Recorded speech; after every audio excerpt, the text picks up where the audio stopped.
नमस्कार, ATN live में आपका स्वागत है और मैं कैलाश कश्यप एक नई डिबेट के साथ आज आपके सामने मौजूद हूं। आज हम चर्चा करने वाले हैं कि जैसे जैसे हमारे देश में जो चुनाव होने वाले हैं 2024 की, उसकी तैयारी भी चल रही है, सारे दल लगे हुए हैं, लेकिन उसके साथ साथ देश के हालात भी लगातार बदलते जा रहे हैं। और बदलने का मतलब यह है कि आज हम ऐसे मुद्दे पे हमें भटकाने का प्रयास किया जा रहा है जिसका कोई मतलब नहीं है, कोई मायने नहीं है। आज हमारे देश के पास बहुत बड़ी समस्या है, महंगाई, बेरोजगारी, लेकिन इन भ्रष्टाचार आज चरम सीमा पे है।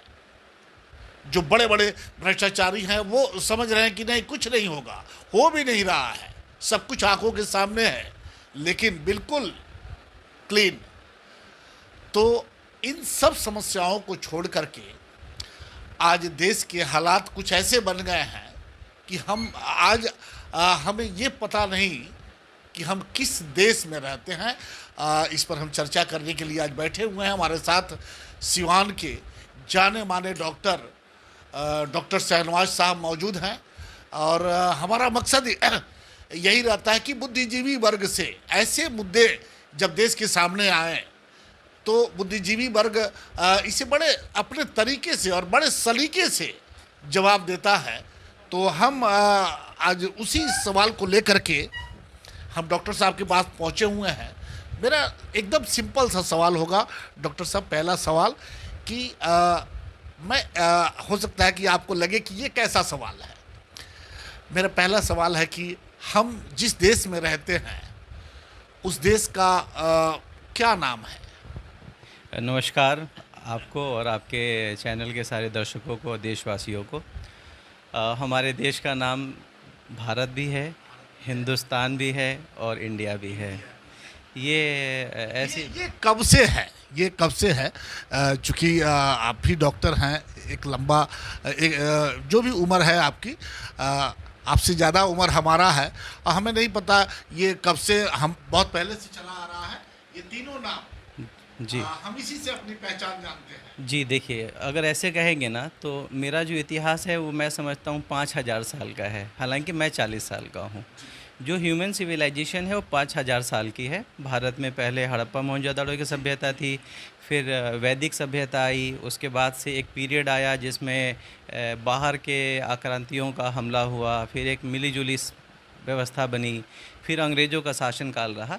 तो अलग अलग समय में कन्वीनियंस के हिसाब से इस देश का जो कंसेप्ट है ना, ये एक डिफ़ाइंड बाउंड्री के हिसाब से नहीं है। कभी ये देश हमारा अखंड भारत की परिकल्पना करते हैं तो ये इंडोनेशिया और जकार्ता तक पहुंच सकता है।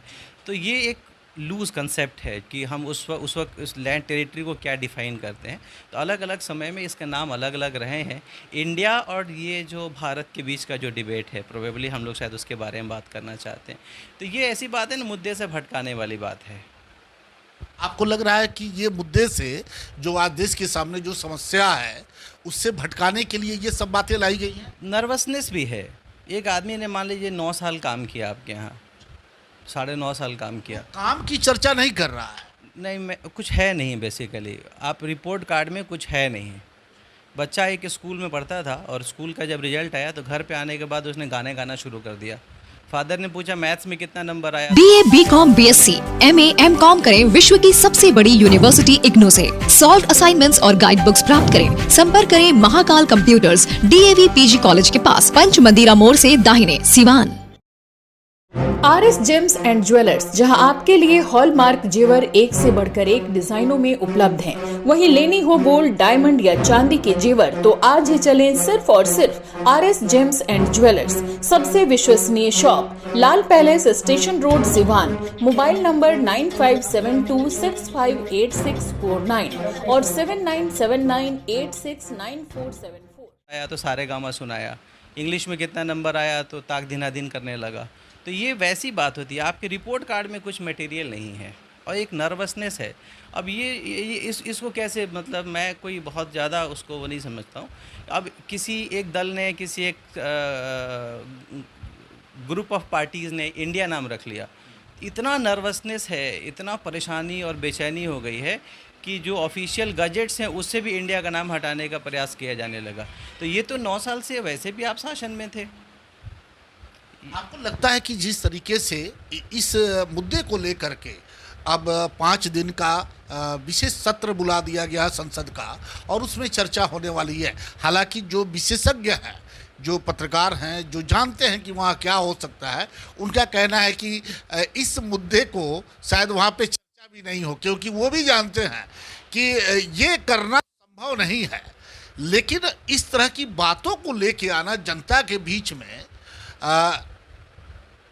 इंडिया से नफरत है, इंडिया अब इस तरह से सोशल मीडिया पे कुछ पोस्ट आ रहे हैं, नैरेटिव पोस्ट आ रहे हैं कि भाई आप कहाँ के रहने वाले हो, आप भारत के नागरिक हो या नहीं हो। अब इस तरह की बातें आ रही हैं, तो इससे थोड़ा सा मन बड़ा खिन्न हो जाता है कि ये हमारे समाज को तोड़ते तोड़ते अब ये देश पे आ गए ये लोग। देखिए, बात बहुत सिंपल है। आप हमारे देश को, जिस ज़मीन पे मेरा जन्म हुआ, मेरा शरीर इसी की मिट्टी से बना है। अब आप इसे भारत कह लो, आप इसे इंडिया कह लो या हिंदुस्तान कह लो, क्या फ़र्क पड़ता है? क्या देश की जो पहचान है, देश का जो नाम है, ये चंद नेता डिसाइड करेंगे या जनता डिसाइड करेगी? अब डॉक्टर साहब, हम एक छोटा सा आपको याद पीछे ले चलना चाहते हैं। जब अटल बिहारी वाजपेयी भारतीय जनता पार्टी के वो नेता थे और प्रधानमंत्री, हमारे देश के प्रधानमंत्री भी बने, उन्होंने शाइनिंग इंडिया का नारा दिया था। हालांकि शाइनिंग इंडिया के नाम पे उनकी सरकार भी शायद लोगों ने स्वीकार नहीं किया था। चमक रहा है, जनता को लगता था नहीं चमक रहा है, ज़मीन पे नहीं था। वो शाइनिंग इंडिया क्या था? अभी मोदी जी जब 14 में आए तो उन्होंने बड़े बड़े ख्वाब दिखाए, स्टार्टअप इंडिया, स्किल इंडिया, वो शेर का चलता हुआ पूरा मेक इन इंडिया, ये सब। तो आप हमें लगता है कि उनको तो जवाब देना चाहिए कि नहीं, मैं वो गलत था। वैसे तो इनकी आदत है, जब किसान आंदोलन होता है तो ये फिर माफ़ी मांग लेते हैं बाद में। कन्वीनियंस की बात होती है। देखिए, एक बात क्या होती है, बहुत सीधी बात, सत्ता में अगर कोई रह रहा है और उसका लक्ष्य सत्ता में बने रहना है, तो वो वही काम करेगा जिससे वो सत्ता में बना रहे। वो काम नहीं करना चाहेगा जिससे लोगों का लाभ हो, वो काम नहीं करना चाहेगा जिससे लोग जागरूक हों। लोग जागरूक होंगे तो क्या मांगेंगे? क्या उनको पता नहीं है कि इस तरह के जो मुद्दे ये लाए गए हैं कि भारत रहेगा, भारत तो ऑलरेडी पहले से है, उसमें कहीं किसी को एतराज़ नहीं है कि नहीं हमारा देश भारत नहीं है, हमारा देश, हम सिर्फ इंडिया। भारतीय रिजर्व बैंक आप नोट पे भी देखते हैं, एक तरफ हिंदी में भारतीय रिजर्व बैंक, दूसरी तरफ हर नोट पे रिजर्व बैंक ऑफ इंडिया लिखा रहता है। तो ये तो सदियों से चला आ रहा है, फिर ऐसे मुद्दे को लाने की क्या जरूरत? सदियों से नहीं है। जैसे जो इंडिया का हमारा देश संविधान आया, उसके बाद से इस तरह के प्रचलन बढ़े और आज भी चल रहा है। देखिए, जैसे इंडिया का जो वर्ड को अगर हम समझने की कोशिश करेंगे हिस्टोरिकली, तो यहाँ इंडस वैली सिविलाइजेशन थी, इंदु नदी की सभ्यता थी। उसे ये शब्द अंग्रेज़ों के द्वारा दिया गया कि इंडिया, एक कंसेप्ट इवॉल्व हुआ। तो ये कोई, यहाँ अंग्रेज़ों के आने के पहले भी वो इसको इसी नाम से एड्रेस करते थे। तो ये कोई बहुत बड़ी बात नहीं है। रही बात ये कि हमारे मुद्दे क्या हैं, बिहार के मुद्दे क्या हैं, समाज के मुद्दे क्या हैं, वो है अशिक्षा, शिक्षकों की कमी, वो है क्वालिटी एजुकेशन का एब्सेंट होना। इस पर तो कभी चर्चा ही नहीं होती है। आज देखिए क्या है, बेसिकली मैंने कहा कि एक नैरेटिव सेट किया गया है और नैरेटिव सेट करने के हिसाब से ये बातें टीवी चैनल के माध्यम से बताई जाती हैं कि किन मुद्दों पे डिस्कस करना है, किन मुद्दों पे उत्तेजित हो जाना है, किन मुद्दों पे वोट करना है।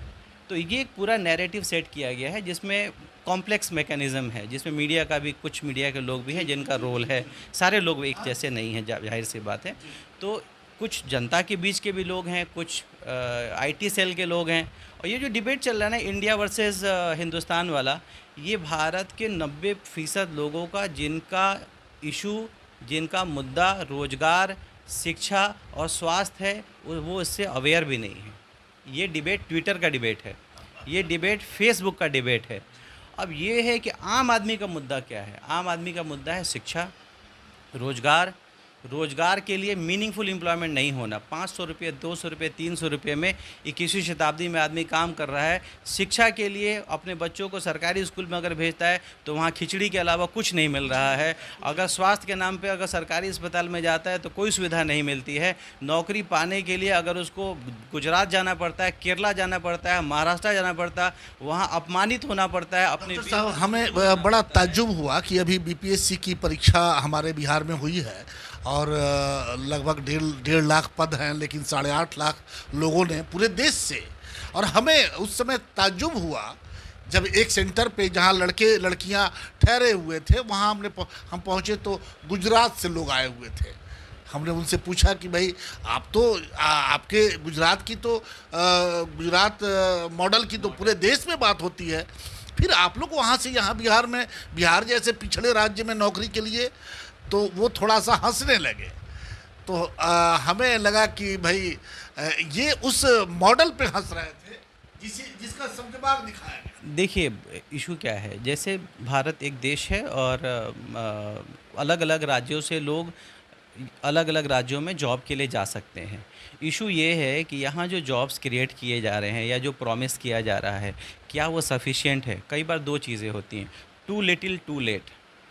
एक तो बहुत कम दिया और एक बहुत देर से किया। जब चुनाव, मान लीजिए यहाँ राज्य सरकार भी अगर इस पर सुगबुगाहट कर रही है तो वो भी चुनाव के हिसाब से कर रही है। अब अगर सारा का सारा लगता है कि सभी सरकारें कुछ ऐसे चाहे वो नौकरी देने की बात हो या कुछ जनता को फ़ायदा, ये कुछ रखते हैं चुनाव के वक्त के लिए कि भाई उस समय देंगे 6 महीना पहले तो उसका कुछ फ़ायदा मिल जाए। हाँ देखिए, एक और बात है, जैसे एक वो हम खाना भी खाते हैं तो बेस्ट पीसेस जो लास्ट के लिए रखते हैं, लेकिन इम्पॉर्टेंट बात ये होता है कि जो मुद्दे हैं उन पे हमें कंसिस्टेंटली काम करना है। आप हमारे देश को इंडिया कहें, हिंदुस्तान कहें या भारत कहें, सवाल ये है कि हम अपने देश के लिए क्या कर पा रहे हैं। हमारे देश का जो अंतिम नागरिक जो कतार में खड़ा है, हम उसके लिए क्या कर पा रहे हैं। स्वास्थ्य के मामले में, शिक्षा के मामले में, रोज़गार के मामले में हम अपने समाज के दबे कुचले लोगों के लिए क्या कर पा रहे हैं। अगर हम कर पा रहे हैं। अपने घरों को सुंदर सजाना हो तो आज ही चले माँ थाबे टाइल्स एंड सैनिटरी वेयर, सराय मोड़ आदित्य विजन के सामने, सिवान। हमारे यहाँ सभी प्रकार के एक से बढ़कर एक वॉल टाइल्स या फ्लोर टाइल्स और सैनिटरी आइटम उचित मूल्य पर मिलता है। सोच के ऑथराइज्ड विक्रेता माँ थाबे टाइल्स एंड सैनिटरी वेयर, सराय मोड़ आदित्य विजन के सामने, सिवान। प्रोप्राइटर राहुल केसरी। कॉल करें 700-4264-018। एम्स नई दिल्ली व सफदरजंग नई दिल्ली के सीनियर डॉक्टर अब आपके शहर सिवान में। डॉक्टर उमेश, नवजात एवं शिशु रोग विशेषज्ञ, चिकित्सा पदाधिकारी, सदर हॉस्पिटल सिवान। डॉक्टर उमेश जो आपके बच्चों का कर रहे कुशल व बेहतरीन इलाज। सुशीला देवी हॉस्पिटल, डॉक्टर उर्मिला अखौरी के सामने, hospital road Siwan. Mobile number 9199720654 और 7250722154। पेट, छाती, मधुमेह एवं हृदय रोग का कराना हो बेहतर इलाज तो आज ही चले डॉक्टर बी कुमार फिजिशियन, शांति हॉस्पिटल, बढ़हरिया स्टैंड से 100 मीटर उत्तर, चकिया रोड, यदुवंशी नगर, सिवान। शांति हॉस्पिटल में ICU, ECG, monitor, nebuliser, infusion pump, oxygen की व्यवस्था। डॉक्टर बी कुमार 24 घंटा इमरजेंसी सेवा उपलब्ध, चकिया रोड, सिवान। कॉल करें 8757309680 9162673618। आहाना हॉस्पिटल, डॉक्टर दिनेश कुमार सिंह, नवजात एवं शिशु रोग विशेषज्ञ, 24 घंटे इमरजेंसी सेवा उपलब्ध, OPD, NICU, general ward and single room, सभी प्रकार के टीकाकरण, CPAP, central oxygen supply system, radiant warmer, LED, phototherapy, monitor, infusion pump की सुविधा उपलब्ध। Aahana hospital, doctor Dinesh Kumar Singh, surgeon lane, Sai अस्पताल के सटे, पकड़ी मोड़, सिवान। तो बेशक इसका नाम कुछ भी रहे, उससे कोई फर्क नहीं पड़ता। ये एक बहुत मुद्दे की बात है। क्या लगता है कि जिस तरह से ये इस मुद्दे को उछाला गया है, ये संभव है इस देश में? देखिए, जिसके पास मेजॉरिटी है और थोड़ा सा सपोर्ट है इन सारी चीज़ों का, तो इस तरह की चीज़ें की जा सकती हैं। और उसमें मैं तो कहता हूँ कि इसका नाम विश्व गुरु रख देते हैं। मेरा मोहल्ला दक्षिण टोला है, तो मैं कई लोगों ने कहा कि आप अपने मोहल्ले के पहले डॉक्टर हैं। मैंने नहीं, हमारे मोहल्ले में पहले वकील भी हैं, एसपी भी हैं, दरोगा भी हैं। नहीं, वो नाम है उनका। अच्छा, वो नाम दरोगा बाबू नाम है उनका, या एसपी बाबू नाम है, एसपी बाबू नाम है, या वकील नाम है उनका। तो नाम रख देने से कुछ नहीं होगा, तो बात में काम करना पड़ेगा। और देश बहुत बड़ा देश है, 140 करोड़। डॉक्टर साहब, आपने कहा कि जिनके पास मेजॉरिटी है वो कर सकते हैं, हो सकता है कि हो भी जाए, लेकिन आपको नहीं लगता कि अगर ये लागू होता है कि चलो अब इंडिया नहीं, अब ये भारत ही रहेगा, तो आपको पता है कि मैंने आप समझदार आदमी हैं, आप कहाँ बदलना पड़ेगा, क्या करना पड़ेगा? एक आदमी ने रात में सो करके उठने के बाद सुबह उठ करके उसे नोटबंदी लागू कर दिया था, उसे क्या फ़र्क पड़ा? नोटबंदी लागू कर देने से जनता को भुगतना पड़ा। तो एक आदमी का विम है। सवाल ये उठता है कि देश कैसे चलेगा, लोगों के लाभ के लिए चलेगा, लोगों के हित के लिए चलेगा, या एक आदमी की जो इच्छाएं हैं उसको पूरा करने के लिए चलेगा। अब ये भी चर्चा हो रही है कि वन नेशन वन इलेक्शन, आपको लगता है कि ये क्या संभव है? मैंने कहा जैसे करने को कुछ भी किया जा सकता है, इसका लाभ नहीं होगा। बिहार का मुद्दा गुजरात के मुद्दे से अलग है, कश्मीर का मुद्दा दिल्ली के मुद्दे से अलग है, और जो लोकल लेवल पे चुनाव होते हैं, जैसे मान लीजिए निकाय के चुनाव हैं, तो उनका मुद्दा अलग है। तो अगर मान लीजिए कि सिवान में मुद्दा अगर चुनाव नगर निकाय को चुनाव का हो, तो सफाई होना चाहिए। कूड़ा किस तरफ पटा हुआ है देख रहे हैं। लेकिन अगर आप एक देश एक चुनाव की बात करेंगे, तो फिर पुलवामा और बुलेट ट्रेन के नाम पे वोट डाला जाएगा। बुलेट ट्रेन चलेगा अहमदाबाद और बॉम्बे के बीच में, आपके शहर में कूड़ा पड़ा हुआ रहेगा। कुछ बुद्धिजीवी जैसे एक खुलासा किया था, आपको जो राज्यपाल थे जम्मू कश्मीर के, उन्होंने कि पुलवामा का चर्चा किया कि उस समय वो वहाँ के राज्यपाल थे, पुलवामा, सत्यपाल मलिक, पुलवामा करवाया गया। और उसके बाद से एक प्रसिद्ध वकील हैं प्रशांत भूषण, उनका कहना है कि चुनाव के पहले एकदम प्रेस कॉन्फ्रेंस करके उनका ये कहना है कि चुनाव के पहले कोई बड़ी घटना होगी, कोई बड़ा नेता पे कुछ अटैक करवा दिया जाएगा। क्या अब यही रह गया है चुनाव जीतने के लिए, इस तरह की बातें? मान लीजिए कि पिछले 9 साल में अगर आपने कुछ नहीं किया है और समय अब कम बचा है, तो ऐसा नहीं कि कराया गया है, एक बड़ा आरोप हो जाएगा। ये होता है कि ऐसी चीज़ों को होने दिया जाता है ताकि मुद्दा बन सके, ताकि जो जिस तरह से डॉक्टर साहब पुलवामा पर जिस तरह से सत्यपाल मलिक ने आरोप लगा दिया, वो राज्यपाल थे वहाँ के और उसी पार्टी के राज्यपाल थे।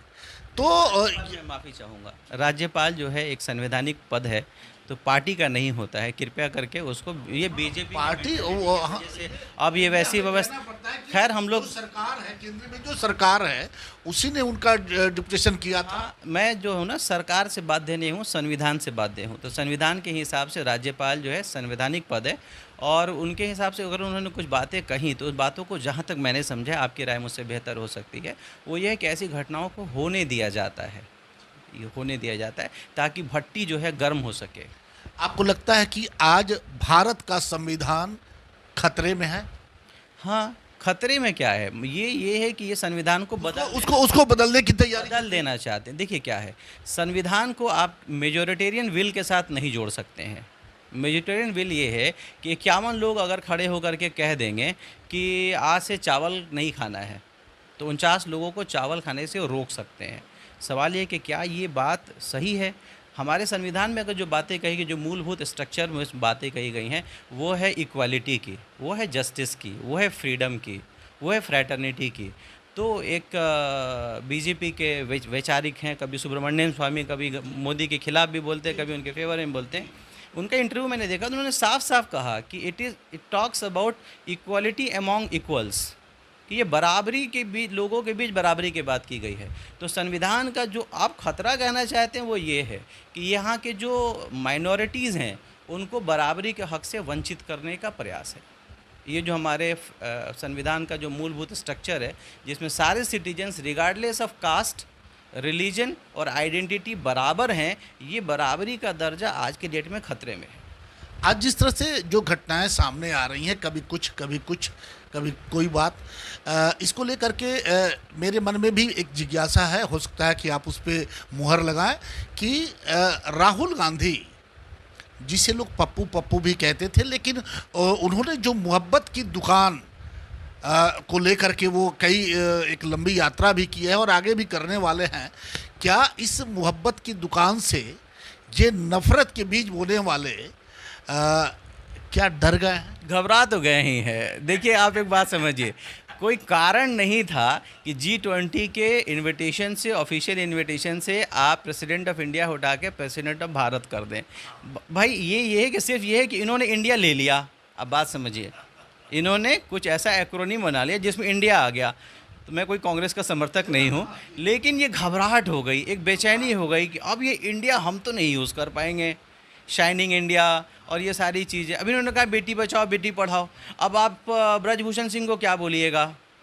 अब इनके अपने अंदर के लोग हैं, ये कहते हैं कि सबका साथ सबका विकास। अब अडानी को क्या बोले? अडानी मित्र है ना इनका, तो क्या बोले बताइए? अब कितने हज़ार करोड़ रुपए यहाँ से साइफन होकर के बाहर चले गए, वापस आके इन्वेस्ट हो गए, शेयर का दाम बढ़ गया। 100 रुपये के साइकिल बैंक में 10,000 रुपये में किराए गिरवी रख करके और 1 लाख की कार खरीद ली गई। अब क्या बोले? तो ये इनकी प्रॉब्लम है। प्रॉब्लम क्या है ना कि ये इनके नीचे के जो लोग हैं ना, ये जब कोई बात कहते थे उसकी हवा निकाल देते हैं। तो ये आप भी मानते हैं कि ये डर हावी हो गया? हाँ, घबराहट है बेसिकली। क्या होता है ना, अब समझ में नहीं आता है। मैं एक बात जो समझ पा रहा हूँ कि एक काउंटर नैरेटिव जो पिछले 8-9 साल से गायब था, वो बहुत स्ट्रॉन्ग तरीके से उभर के सामने आ रहा है। भाई, मैं इस देश में जन्म हुआ, मेरे जिस्म का रुआ रुआ इस देश से बना हुआ है। कोई एक कण ऐसा नहीं है जो अमेरिका से, अफ्रीका से या मंगल ग्रह से या चंद्र ग्रह से आया, यहीं से बना है। तो मेरी देशभक्ति को क्वेश्चन लोग पहले ऐसा लगता था, लोग घबरा जाते थे जब ये एग्रेसिव होते थे, उनको लगता था कि हम देशभक्त हैं कि नहीं हैं। अब ये एक नया कॉन्फिडेंस आया है और ये थोड़े बैकफुट पे आ गए हैं। चलिए, आपने देखा कि अभी डॉक्टर शहनवाज साहब से हमारी बातचीत हो रही थी और बड़े जब बुद्धिजीवी वर्ग से, चाहे वो डॉक्टर हों, अधिवक्ता हों, इंजीनियर हो, ऐसे लोगों से जब हमारी बातचीत होती है तो बड़ा मज़ा आता है और खुलकर ये लोग हमसे बातचीत भी करते हैं। और जिस तरह से डॉक्टर साहब ने कहा कि डर हावी हो गया है, घबराहट बढ़ गई है, और इसी का नतीजा है कि इस तरह की उलूल जुलूल बातें हो रही हैं। लेकिन जनता, हमें लगता है कि भारत की जनता सब समझती है और बड़ी समझदार है। आप उसे बहुत ज़्यादा दिनों तक धोखे में नहीं रख पाएंगे। और अब आपकी सच्चाई धीरे धीरे एक एक वो परत दर परत खुलती जा रही है। तो घबराहट कुछ इस बात का भी है कि 10 सालों में 9 साल हो चुके हैं, 10वें साल में प्रवेश में हैं, और 10 साल में आपको कभी भी ये एहसास नहीं हुआ कि हम कभी उस महंगाई को लेकर के, जिस महंगाई को लेकर के सत्ता में आए, भारत की जनता को थोड़ा सा राहत दे दे। लेकिन याद आई कब? जब 10 साल के बाद जब फिर चुनाव मैदान में जाने की, तो बहनों की याद आई और 200 रुपये गैस पे कम किए गए। हालांकि गैस वाले ये भी कह रहे हैं चुनाव जैसे बीतेगा ये 1400 का लेने के लिए आप तैयार हो जाइए। तो खैर, ये तो अभी तय होगा कि क्या होगा। लेकिन वाकई कहीं ना कहीं ये महसूस हो रहा है कि ऐसे लोगों पे, जिन लोगों ने 10 साल तक जनता की भावनाओं के साथ खिलवाड़ किया है, उनके ऊपर डर हावी हो गया है। और ये उसी का नतीजा है कि इस तरह की भारत और इंडिया की बात हो रही है। और भारत और इंडिया ये वो है जो, जैसे आप सिक्के के 2 पहलू हैं। आप देखते होंगे कि एक तरफ हेड है तो दूसरी तरफ टेल है। तो ये वही है, सिक्का वही है, एक ही है। हमारा देश एक है, जिसे हम भारत के नाम से भी जानते हैं और इंडिया के नाम से भी जानते हैं। खैर, ये तो आने वाला वक्त बताएगा कि देश की जनता क्या चाहती है। हाँ, थोड़ा सा डॉक्टर साहब शायद कोई बात रहे। नहीं बात नहीं, जनता से एक अनुरोध है कि देखिए जो उनका है काम वो अहले सियासत जाने, हमारा पैगाम है मोहब्बत जहाँ तक पहुँचे। तो जनता से ये रिक्वेस्ट है कि आपके बच्चे का मुद्दा क्या है, आप अपने बच्चे के लिए क्या चाहते हैं। मैं अपने बच्चे के लिए चाहता हूँ बहुत अच्छा उसको शिक्षा मिले, उसका स्वास्थ्य सही रहे, और जब वो पढ़ लिख के कामयाब हो जाए तो एक अच्छा रोज़गार के लिए उसकी व्यवस्था हो पाए, और एक ऐसा समाज हो जिसमें समरसता हो, हाँ, जहाँ बराबरी के और अपना he can held his head high, जहाँ अपना सर वो बराबरी के तौर पे लेकर के चल सके। तो जनता से रिक्वेस्ट है ज़्यादा कि आप सोचिए कि आपके बच्चों का मुद्दा क्या है, आप अपने बच्चों के लिए क्या चाहते हैं। ये जो डिबेट है इंडिया वर्सेस भारत का, इससे आपके बच्चों का भला होने वाला है क्या, इससे देश का भला होने वाला है क्या। और अभी तो ये जब चीज़ें आ रही हैं तो थोड़ा दंगों का माहौल भी गर्म किया जाएगा। एक हाथ जोड़ के प्रार्थना है कि कल चहलुम का अखाड़ा होगा, फिर महावीरी का अखाड़ा होगा। सामाजिक सौहार्द बनाए रखें, दोनों तरफ बदतमीज़ टाइप के लोग हो सकते हैं जो मामले को बिगाड़ने की कोशिश करें, थोड़ा संयम रखें और दिल बड़ा रखें। और जो अगर बड़े लोग जो सुन रहे हैं, जो सत्ता चला रहे हैं, ये थोड़ा दिल बड़ा करिए। देश एक ही है, इंडिया है और भारत है। किसी ने नाम रख लिया तो दिल छोटा मत करिए। बिल्कुल, डॉक्टर साहब ने देखिए इस डिबेट में एक अच्छा संदेश भी दे दिया कि अगर आप अपने परिवार का भविष्य आप जब वोट करने जाते हैं तो ये ज़रूर ख्याल रखें कि आपका जो बेटा है, आपकी जो बेटी है, उसके लिए आप क्या करने जा रहे हैं। एक ऐसी सरकार को चुनने जा रहे हैं जो कम से कम समाज में आपके बेटे का भविष्य सुरक्षित कर सके, आपका बेटा या उस समाज में सर उठा के जी सके। तो ऐसे समाज की ज़रूरत है, और ये सब हमें जात धर्म भेदभाव, ऊंच नीच, ये सब से निकलना होगा, तब शायद जाके हम इस तरह की समाज की कल्पना कर सकते हैं। और डॉक्टर साहब ने एक और बड़ी बात अभी वर्तमान में जो कल हमारे यहाँ जो अखाड़ा है सिवान का, चहलुम का भी कल ही है। दिन में चहलुम का वो अखाड़ा निकलेगा जो रात को 9 बजे तक समाप्त होगा, और उसके बाद 12 बजे के बाद हमारा जन्माष्टमी का बहुत बड़ा त्यौहार है, जिसमें महावीरी अखाड़ा संपन्न होता है। तो डॉक्टर साहब ने अपील भी किया कि भाई दोनों समुदाय में कुछ ऐसे सिरफिरे लोग होते हैं तो जिन पर नज़र रखने की ज़रूरत है, और कोई ऐसी घटना ना घटे कि कल हमें और हमारे समाज को कलंकित होना पड़े। तो हमारी शुभकामनाएं हैं आपको जन्माष्टमी की और चहलुम की भी, कि कल बिल्कुल शांतिपूर्वक इस दोनों त्यौहार को हम लोग हिंदू मुस्लिम दोनों भाई हैं, एक साथ हैं। सिवान की विरासत ये है कि अगर सिवान के का मकान मालिक हिंदू है तो उसके किराएदार मुसलमान हैं, और कहीं किसी इलाके में ये भी देखा जाता है कि मकान मालिक मुसलमान है तो उसके किराएदार हिंदू हैं। तो ये बहुत बड़ी बात है, ये गंगा जमनी तहजीब है। तो अगर आग कहीं लगेगी तो ऐसा नहीं है कि सिर्फ एक व्यक्ति जलेगा, उसमें सभी लोग जलेंगे। तो ऐसे फिरका प्रस्त ताकतों से हमें दूर रहना है, और बिल्कुल शांतिपूर्वक, ये डॉक्टर राजेंद्र प्रसाद की धरती है, उनके सम्मान को हमें हर हाल में, हर कीमत में बचाना है। अगर आप चर्म रोग, गुप्त रोग या यौन रोग से परेशान हैं और बार बार डॉक्टर बदलने के बाद भी इस बीमारी से छुटकारा नहीं हो पा रहा है, तो समुचित व अस्थायी इलाज के लिए डॉक्टर सृष्टि सिन्हा से मिलिए, जो सिवान जिले की एकमात्र प्रसिद्ध महिला चर्म रोग, गुप्त रोग एवं यौन रोग चिकित्सक है। यहाँ आंखों के नीचे कालापन एवं सूजन, कुष्ठ रोग, बाल गिरना, सफेद दाग, पिंपल्स, दाग धब्बे, लेजर सेवा, अनचाहे बाल एवं तिल निकालने, गालों के गड्ढे भरना, छाल रोग एवं अन्य चर्म रोग, गुप्त रोग व यौन रोग का इलाज किया जाता है। हमारा पता है डॉक्टर ए के सिन्हा के समीप, फतेहपुर दुर्गा मंदिर, hospital road, Siwan. Mobile number है 9973163151।